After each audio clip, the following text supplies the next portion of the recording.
continue accepting international inbound mail and packages from Hong Kong and China. Ross Mould is with us. He's investment at AJ Bell.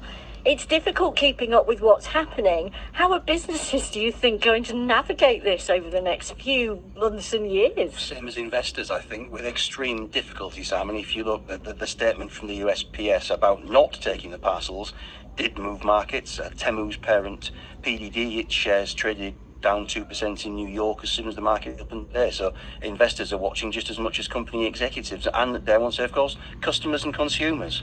Well, yeah, I was going to ask you about that, because that is going to be an impact on the prices that people will pay for their goods in the US. And if we're looking at US imports from China, their latest figures have been released within the last hour or so. It's showing that actually imports from China grew by 3% into the US. And American exports fell, so the trade deficit rose with China from America by 6%.